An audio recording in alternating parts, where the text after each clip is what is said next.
So, 2 weeks after the CBC in Quebec released a documentary exposing the chilling effects of rapid onset gender dysphoria onto young girls, trans activists and trans activist journalists are still up in arms and they're still spreading lies about the harms of these radical procedures. It's Fake News Friday. I'm Candice Malcolm, and this is The Candice Malcolm Show.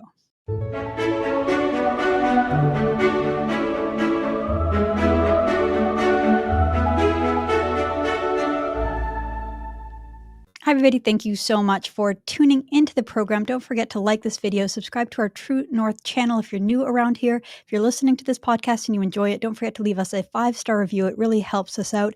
And finally, head on over to our website, www.tnc.news, where you can sign up for our newsletter so that you never miss any of our articles or any of our episodes. Okay, so welcome to Fake News Friday. This is our favorite show around here at True North. So thank you so much for tuning in. Last week on the program, we talked about the critics of this Radio-Canada documentary called Trans Express, namely Rachel Gilmore, who basically tried to own the CBC and failed spectacularly. You should go check out that episode because we went through in great detail and debunked the many, many things that she tried to say about the documentary that were simply just not accurate.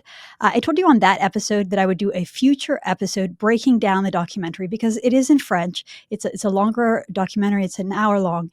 And I think it's worthwhile that everybody knows what's in this documentary, even if you don't want to go and watch an hour-long documentary with in French with English subtitles, or like me, if you have sort of basic bad French that you learned back in high school, and you trying to translate it, it might be easier for you to just hear from me. I'm going to go through and break down every single thing that happened in the documentary, and I really do think that every Canadian should watch that. Now, before I get into it, I want to point out the irony of me focusing a Fake News Friday episode on actually highlighting and applauding and congratulating CBC journalists, because I don't think that's ever happened in the history of this show. I don't think I've ever done an episode where I actually praise CBC, but credit where credit is due. They really did a tremendous job with this documentary. And I'll just, again, put that little caveat that this is the French version of CBC, which is kind of different. It's quite different than the English version of it. It's interesting because even when Pierre Poilievre, the Conservative leader, talks about defunding the CBC, he doesn't want to defund Radio-Canada. Radio-Canada is different. It has a different flavor. It's still more mainstream in Quebec, and it's not as ideological or radically left or partisan as is English counterpart. Now, don't mistake this for an endorsement of the CBC. I still believe the CBC is terrible and that it deserves to be wholly defunded. And in case you needed any more convincing, there was a story that did break earlier this week that I'm going to quickly highlight. So on Tuesday, we learned that the CBC paid $15 million in bonuses in 2023, this despite mass layoffs that happened at that company. So they dished out $14.9 million in bonuses, despite laying off hundreds of journalists right around Christmas time. According to documents received by the Canadian Taxpayers Federation, the CBC distributed bonuses to 1,143 of its senior staff members back in October. And these numbers only count up to October. They haven't had the data yet from December or November. So expect that figure to potentially rise even higher once those Christmas bonuses are counted. CBC gave 87% of its workforce a pay increase in 2023-2024 fiscal year, amounting to about $11.5 million in increased pay. This is partially probably because the Trudeau government negotiated such a great deal for the CBC with Google. The Online News Act decided that Google would be giving the Canadian government $100 million, and then the Trudeau government would get to dole that out however they please. The main beneficiary of that Online News Act's $100 million from Google will go to the CBC, and the CBC will also receive, on top of that, an additional $90 million from the Trudeau government in your taxes, in my tax dollars, adding up to a total government funding of $1.4 billion. So this is a state arm. This is Trudeau's media arm of the government. This is state propaganda, $1.4 billion. And yet, despite receiving $1.4 million from the taxpayer to do shoddy, bad journalism, that wasn't enough. Here we had the CBC CEO, Catherine Tate, speaking in front of the Heritage Committee in January, complaining about the CBC's budget, spreading misinformation and lies by saying the CBC is facing budget cuts. And here she is, just generally being totally useless and totally entitled. Let's play that clip. Each year with cuts to our budget. Unlike the private sector, we cannot manage fluctuations through loans or bridge financing. We must balance our budget each and every year. Over the 3 years of the pandemic, as revenues plummeted, most media companies had to lay off staff. We shifted resources to maintain services and to protect jobs. And we benefited from $21 million in additional government funding for each of the past 3 years. But today, our ability to shift resources and find savings is no longer sufficient to meet the growing deficit. So she's complaining about having to balance her budget every year, something that every small business in Canada, every household in Canada has to do every year. Like, oh, I'm so hard done by. I have to balance my own budget. Complaining about cuts that don't exist. We know that CBC gets more money every single year. Really just a clueless person there trying to play the victim when really we all know that she is not. She is the villain. We know that CBC, these are not the good guys. And to add insult to injury, it's not like they're even doing real journalism. They're not doing good journalism. It's not like the CBC is there providing this, amazing service to all Canadians and informing us about the news. That's not what we get from the CBC. We get a fringe, far left, conspiratorial, authoritarian, flat out, agenda driven, often vindictive, often bigoted, very partisan media outlet. So no, don't trust the CBC and don't take this episode to be any kind of an endorsement for the CBC. The CBC is terrible and we all know it, and I hope it dies as soon as possible. All that being said, I do want to spend the show talking about Trans Express, the documentary which was aired on the investigative journalism program known as Enquête. It was 45 minutes. It was an hour long with television commercials, but the raw documentary, which you can see on YouTube, is 45 minutes. Like I said, it's in the French language. It does an excellent job chronicling the process of medical transition among minors in Quebec. But it also does important investigative journalism, something that no other outlet in Canada has done. They sent a 14-year-old actress into a clinic, and she was able to get a prescription for puberty blockers in less than 20 minutes. The first time she had ever seen a doctor, walked in, told him a story. Less than 20 minutes later, she was able to get a prescription to fundamentally begin altering her gender through medical transitioning. So it was really quite something.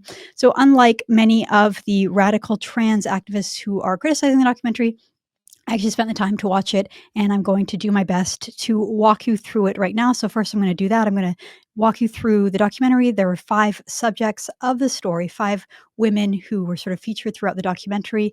And then there were also additional researchers, doctors, therapists, different kind of researchers and experts and specialists showing both sides of the story. So I'm going to walk you through the research and what we learned. And then finally, I'm going to talk a little bit about the reaction from the trans activists, and the journalists themselves went on to a popular Quebec talk show over the weekend called Le Tout du Monde in Parle, and they basically explained who they are, why they made this documentary. So we will get to that at the very end of the episode. So let's get going. The documentary starts by telling us about the purpose, which is to expose a process of so-called gender-affirming care, which, as I've talked about in the past, is really just a euphemism for sex change operations, sex change procedures, including drugs and surgery, that they prescribe to gender dysphoric youth. So the documentary explains it specifically focuses on girls and how the medical system, both the public system and the private system, because remember, we're talking about Quebec. Quebec has a private system for healthcare, unlike the rest of Canadians who are stuck with only government healthcare. But anyway, both the public and the private, and through medication and surgeries, how this allows adolescents to make irreversible changes. So that's what the documentary itself says. They do this by following 4 teenage girls, all with pre-existing medical conditions and mental illnesses, and how they were basically lured into an unnecessary medical intervention transitioning. 3 of the 4 girls ended up detransitioning. Well, sorry, two of the 4 girls ended up detransitioning. One of them basically stops at the last minute and doesn't get the transition. The documentary interviews the 4 girls, their parents, several doctors, and then we also hear from researchers and activists. There's a great deal of research in the documentary, including highlighting studies, statistics, comparing treatments between what's happening in Quebec with other advanced Western countries, namely Scandinavia, but also the United States. I just want to note that the documentary is not one-sided. It's not something that it doesn't look like something that we would have produced here at True North. It doesn't look like Matt Walsh's "What is a Woman." It's done by the CBC. It presents both sides. It's very neutral. It's very balanced. It's very fair. Probably spends equal time explaining why these transitionings are good and why the transitioning is bad. And I think that that's part of it that's really telling. The fact that the trans activists are so mad that this exists, even though half of the documentary is explaining their perspective and promoting their views. They don't like the fact that there's even half of a documentary devoted to pointing out the other side of the story.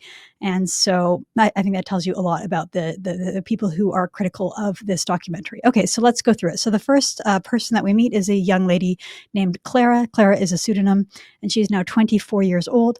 We heard that she struggled with her mental illness from the age of 8. She was very anxious, very awkward, especially during puberty. She became very self-critical. She, unfortunately, sadly, tried to commit suicide, tried to kill herself in 2015. And shortly after that suicide attempt, she saw a video on the internet which made her think that she had found the source of all her problems. She decided that she didn't fit into either gender, but she definitely did not want to be a girl anymore. Her mom quickly affirmed what she was going through and found a psychologist that specialized in gender dysphoria. So at the age of 15, Clara became a patient and she was quickly prescribed puberty blockers. A few months later, she started the next phase, which was testosterone, and she noticed that her voice became much deeper and she started to grow more hair. She noticed that her body was changing, but that did not make her happier. She didn't feel happier. Nothing changed with her mood, and she still wanted to commit suicide. We later learned that after 4 months on the drug, Clara was hospitalized again for a suicide attempt.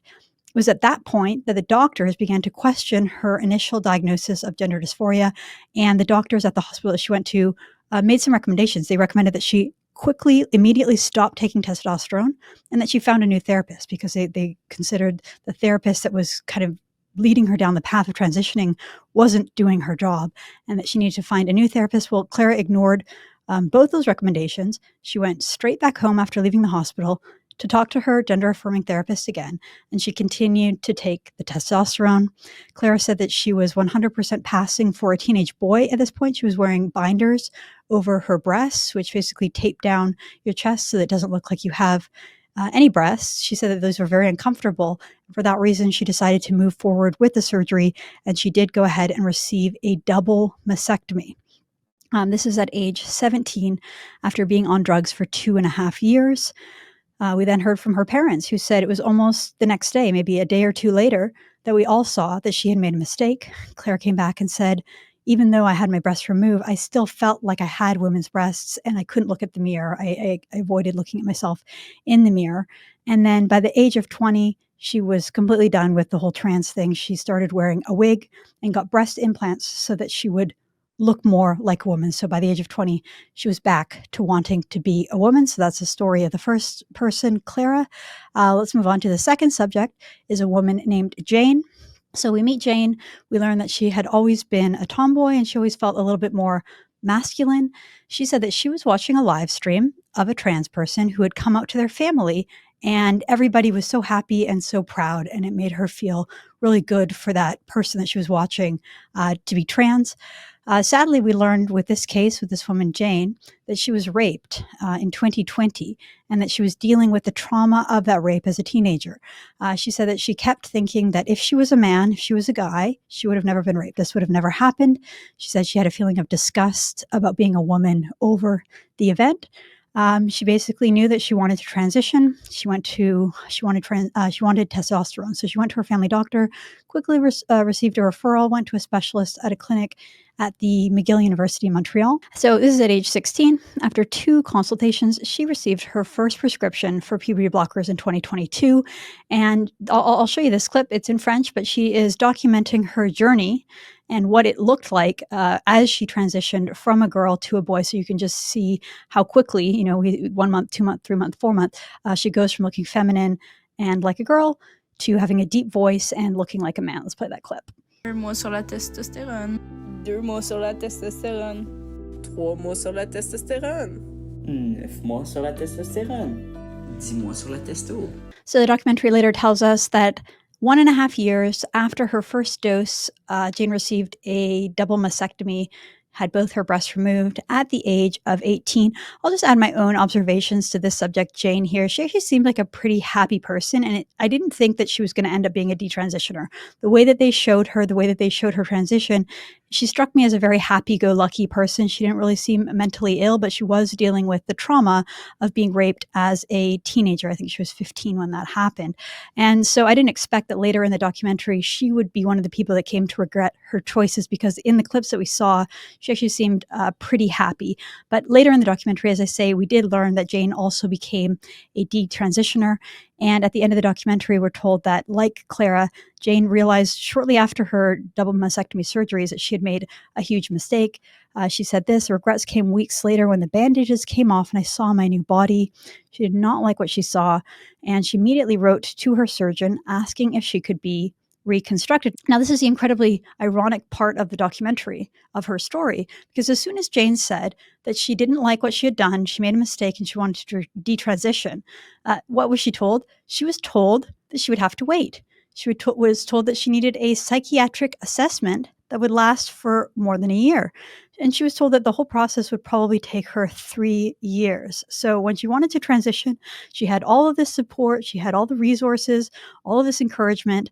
And then as soon as it was the other direction and she wanted to detransition, none of that existed. She was told that she had to wait, that she had to slow down, that she needed to see more health professionals, and she was basically told just to wait. Her own surgeon told her that if it had been her own child, she would have slowed down the process. She would have not wanted it to go as quickly as it did for Jane, because children need to have a time to think. Imagine hearing that. Imagine being a young woman who feels like you made a mistake, and then all of a sudden the medical professionals around you whom you trusted told you that you had to wait and that you probably did make a mistake. And if it was their own kids, they wouldn't have let them do that. It's so harsh and so sad. Okay, let's move on to our third subject. Here is a woman named Antonie, and I believe this is also a pseudonym. We never see this woman's face. Her story is told from the perspective of her father, and we also never see her father's face. So they've done this all anonymously, but basically, here's a young woman who was suffering from mental illness. She was suffering from anorexia. She had just spent 2 months in an eating disorder unit at the hospital. And while she was there in this eating disorder unit at Saint-Justine Hospital in Montreal, she started speaking to a therapist and basically talking about how the reason behind her anorexia led from unwanted changes in her body during puberty. Specifically, she said that her breasts grew very large and she felt very uncomfortable. She was basically trying to starve herself in order to hide her breasts because she didn't like having big breasts, more or less. So at this point, 2 different doctors began offering her puberty blockers and began suggesting that she was trans. Now, according to her father, the gender dysphoria was never formally evaluated. There was no psychiatric assessment, no specialists, but nonetheless, several doctors started offering her these drugs anyway. She was 16 years old. At the time, she was told that it was her decision and hers alone. And so she decided that she did want to go on to puberty blockers and start transitioning. Her dad says that, look, she had an eating disorder. She had very strong anxiety, depression, and suicidal ideation. It's not clear how someone could consent to something like this. So the father was very upset, and he decided to intervene. He spoke to the doctor directly, and eventually Lupron, the drug, was ruled out. So Lupron is the puberty blockers. And the dad says that he was convinced that had he not asked questions to the doctor, his daughter would have been put onto drugs and onto puberty blockers. Now, eventually, the daughter revealed that she really just didn't want her breasts anymore. She wanted to have this double mastectomy surgery, and she heard online that means that she must have been trans. So at age 16, she could legally get a mastectomy without parental consent in Quebec. And the father was very angry about this because he said the doctors who were saying this was okay didn't know her history, didn't know about her background, and didn't really care. So the father was up in arms, and he decided to write a letter to the doctor and to the head of the hospital. He denounced the haste to present medical treatment without verifying the condition. And we later learned, the dad says that he did hear back from the hospital. He wasn't expecting to hear anything back, but the hospital did get back to him and just said that they agreed and that they were going to change their practices. They would be profoundly modified, and that there had been other similar complaints in the hospital, including from another father who had a 13-year-old girl who had a very similar story and a very similar complaint.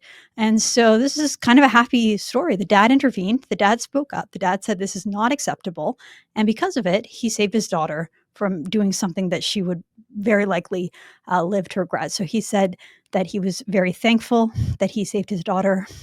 He saved her from mutilating herself, and she didn't have the need to detransition because she didn't do the surgeries in the first place. Okay, now we have our fourth and final subject, a girl named Ilios. And Ilios is the sort of one happy ending story, supposedly a successful transition. So this individual transitioned, and as far as the documentary is concerned, she remains to be happy and as a transitioned boy. So she began to transition, pretend to be a boy at age 15, and this followed a suicide attempt in the same year. So the same year, she tried to commit suicide, and then a few months later, she got the diagnosis of gender dysphoria, began taking puberty blockers and testosterone. It's really interesting to see how many of these stories are similar, in that you have like a mentally unwell teenage girl who is then led down this path. So she says that she started taking the drugs. The drugs made her feel a little bit better, but it wasn't enough. I'm still not well, she said. And she knew that the solution would be the double mastectomy. So at age 16, she went for that surgery. And she said, when I saw the results, I cried so hard. They were tears of joy. I told my dad this was the best decision of my life. So this is the so-called success story. And just my observations, a little sad. Just looking at this individual, she appears to be very fragile, very unwell. This doesn't appear to be a happy, thriving, well-adjusted person. This appears to be a deeply confused and depressed young lady who is clearly unwell. So again, those are just my observations, but this isn't exactly the poster child of a successful medical treatment in my books. Okay, the fifth and final subject of the documentary was that undercover actress that I told you about earlier. So Radio Canada has a 14-year-old actress going in, showing just how easy it is to get these drugs. And of course, the CBC wouldn't be the CBC if they didn't try to take a knock at private healthcare. So basically, the premise here is that if you're in the public system, you have to wait a long time, that there's wait lists somewhere between 8 months and a year. But there is an alternative. You can go to the private system. You can go to a consultation for $115 out of pocket. And with that, you can very easily get a letter. Everybody knows, everybody in these communities knows that there's a few doctors who will just basically rubber stamp you, write you that letter, and then you'll be good to go to get your drugs and start your transition. So we had the 14-year-old girl that she just shows you the process. She went to the doctor alone, told the doctor that she was trans. The receptionist made her read and sign a 7-page document that just described all the side effects. She kind of just breezed through it, signed it, goes into the doctor's office, tells him a made-up story. And basically, there's not really a lot to the meeting. Within 5 minutes, they're talking about surgery. The entire consultation lasted less than 17 minutes. They did not talk about the side effects at all of taking testosterone. The doctor did mention that she would not be able to have children in the future. And as a 14-year-old girl, I don't know any 14-year-old girl who can think that far ahead to decide whether or not they want children at that age. But at the time, she just, shrugged it off, said, yeah, that's fine. And just like that, she was given the green light to start a chemical treatment towards self-sterilization. So it is pretty unbelievable stuff. And again, great research and great journalism from Radio Canada. Okay, so those are the stories. The stories are very compelling. As you can see, there's sort of a trend within all of them. These are young women who are very unwell, who are suffering from other mental illnesses, and they kind of get like sucked into this path where they are impacted by videos that they've seen online, by doctors telling them that this is sort of like a silver bullet to solve all their problems. And with the subjects that Radio Canada chose, obviously it wasn't the right decision for them, as 3 out of the 4 are not living as trans today. Okay, let's quickly go through the research here. The main person who is quoted throughout the documentary is actually a pro-transitioning professor and researcher named Ali Poulin Saint-Safran, and she is featured throughout the documentary presenting the pro-trans side of the argument. So anytime that they feature a doctor or researcher with an opposing position, they always go back to Saint-Safran, who gets an opportunity to refute whatever she just said. whatever that other doctor just said. So she explains why Quebec does what it does, and it's basically based on two theories that are stacked on top of each other. The first is called the Dutch Protocol, which basically says that gender must be affirmed. They basically took a lot of interviews from older trans people who have transitioned. And those people said, look, my childhood was incredibly difficult and my life would have been a lot easier if I could have just transitioned as a child, because then I would have never gone through puberty in the other direction that I didn't want to go through puberty. And so that was sort of the basis behind the idea that they were going to start treating children who mentioned that they might suffer from the same disorder. And so the protocol basically includes 3 steps. So the first one is puberty blockers, so they stop puberty. The second one is that they add hormone drugs on top of that. So if you're a girl transitioning to be a boy, you start taking testosterone. And then the third is a surgery, the double mastectomy, to remove the breasts. The main drug that they use for puberty blockers is called Lilupron. And the documentary tells us that the prescriptions for Lilupron for adolescent girls has shot up 600% since 2010. And a study showed that 9 out of 10 adolescents who take puberty blockers go on to take the next step, which is the testosterone and the medical transition. So stacked on top of the Dutch protocol is the idea that only an individual can decide their own gender. So only that person knows. That's why doctors don't care. They don't want to talk to parents. They don't want to hear from parents. They don't want to hear from other doctors who might have concerns about transitioning. We hear from this Quebec researcher that I mentioned, Sansafran, who basically just says that interviews with parents are not valid because they are not in the child's head. The child and only the child can decide what to do. And so that is what we're dealing with here. The journalists then go out and try to find the other perspective. So that they show you that is what the perspective is for the pro-trans people. And that's basically the foundation of what is done in Quebec is based on those theories. But then they also say, look, there is no medical consensus. There is heavy debate around this topic. And so the team goes out to try to understand what the other side of the story is. They go to a conference in New York City that is specifically focused on transgender adolescents. And while they're there, they interview a couple of doctors that sort of refute what's going on in Quebec. They say that it is impossible to give a letter of recommendation after a single session of therapy. And they say that rules state that the child must be evaluated physically, psychologically, and socially. We then meet another doctor, an American doctor named Lisa Littman, who says that she started noticing that there was a trend where she would see like one trans girl in a school, and then all of a sudden she would see a second, a third, a fourth, fifth, sixth, and seventh.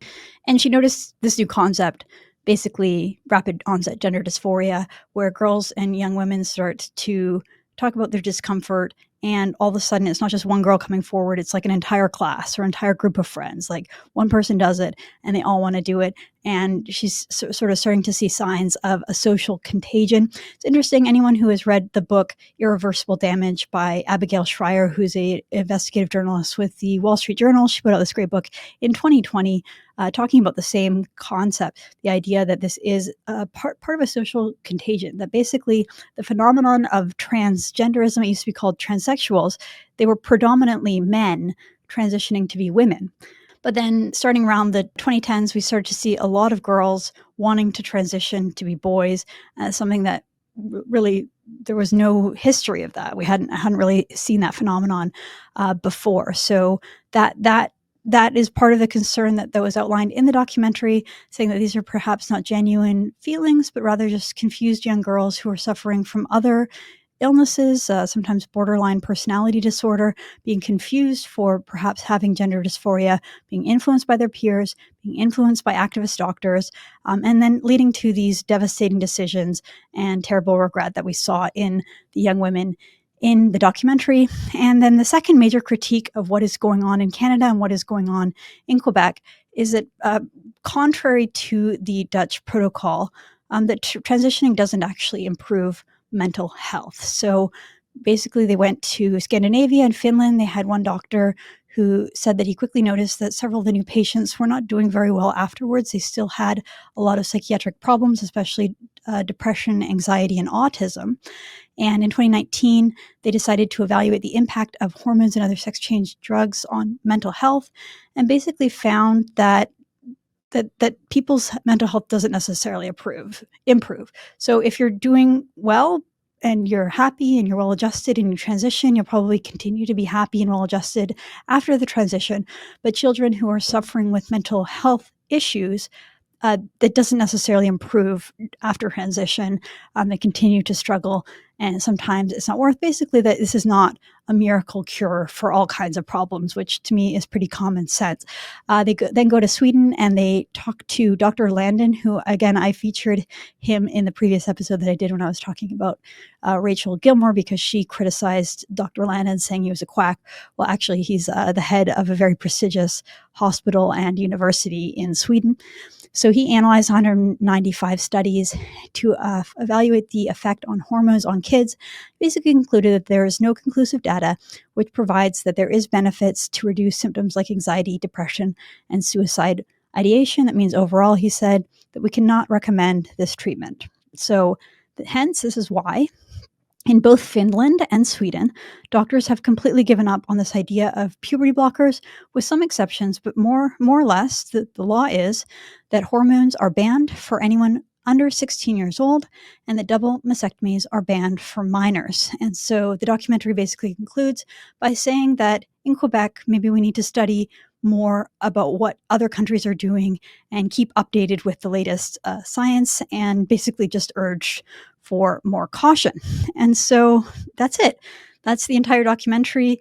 Nothing homophobic, nothing crazy, nothing anti-trans, nothing ideological, unlike the criticism that we saw from the radical trans activists, including people like Rachel Gilmore and lots of trans activists online. We also saw a article over at Extra, which is the gay LGBTQ plus magazine in Canada, just really, really criticizing this documentary, making it seem like the people who made it were absolute monsters. Contrary to all that, the documentary is very reasonable, very balanced, very even. And just again to show how far off base the left-wing radical trans activists and journalists who are critiquing the documentary are, the journalists behind this documentary went on Le Tout Demande d'en Parle. Le Tout Demande d'en Parle is the most popular talk show in Quebec, probably the most popular and watched talk show in all of Canada, just because so many people in Quebec watch it and consume it, and it really impacts the culture in Quebec. So these journalists were on there, and they sort of refute every single thing that these trans activists are saying about them. So they were asked, what compelled you to make this documentary? And, they say basically that they just received an onslaught of concerned parents writing to them and communicating to them and telling them the same kind of story, and how their daughters were basically being pushed towards medical transitions, and they felt uncomfortable about it. It was interesting. They talked about how most of the people who wrote to them, they were sort of expecting them to be conservatives and people who were like traditionally opposed to all kinds of different changes when it comes to gender and sex, but it was the opposite. They're usually mostly like liberal parents who are very open-minded and very open to homosexuality and all that kind of stuff, and they were the ones who were experiencing this. They were also asked about the Scandinavian model, and they basically go through and talk about how these procedures are now banned in Finland and Sweden, and how hormones are not used at all over there. And then finally, we heard them say that a lot of the parents, the reason that they went to Radio Canada and not like a conservative or a right-wing media outlet is because they didn't want to be seen as attacking trans ideology. They didn't want their stories to be hijacked.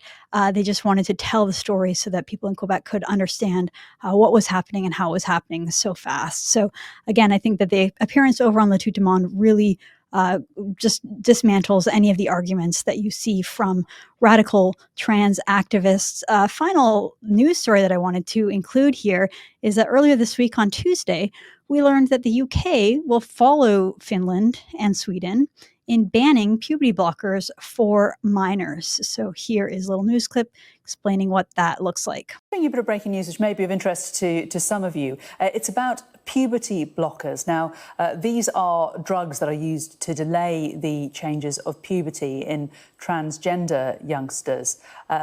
In terms of how they are prescribed by the NHS, there has been a lot of controversy over the last few years about this. At the moment, they are only prescribed to children attending gender identity services as part of clinical research, and they are not routinely offered to children at gender identity clinics, but they are still offered. Well, the government, NHS England, has just confirmed that children will no longer be prescribed puberty blockers at gender identity clinics. This is coming from NHS England. It just broke in the last few moments. So some good news coming out of England. And I think that we can all hope that that's the direction that we're heading. And hopefully Canada will be the next one. Like I said, I think this documentary will have a huge impact in Quebec. The way it was presented was very fair and very moderate. And I think reasonable people will see it and conclude that it is the wrong decision to allow children to make these kind of changes to their body. And despite, the journalists taking some shots at conservatives saying that they didn't want the story to be painted as a conservative issue, the reality is that the conservatives are correct on this issue. A person cannot change their sex. They cannot mutilate their body and all of a sudden become the other sex. Mutilating a child's body in the name of progress is wrong, and it is evil, and history will not look kindly on those pushing this ideological butchery. Every Canadian should watch this documentary. Every Canadian should reach out to their local representative, their member of parliament, and demand action. They should demand that these barbaric practices be banned, especially for minors, just as they've been banned in the UK, Sweden, and Finland. It's Fake News Friday. Thank you so much for tuning in. I'm Candice Malcolm, and this is The Candice Malcolm Show.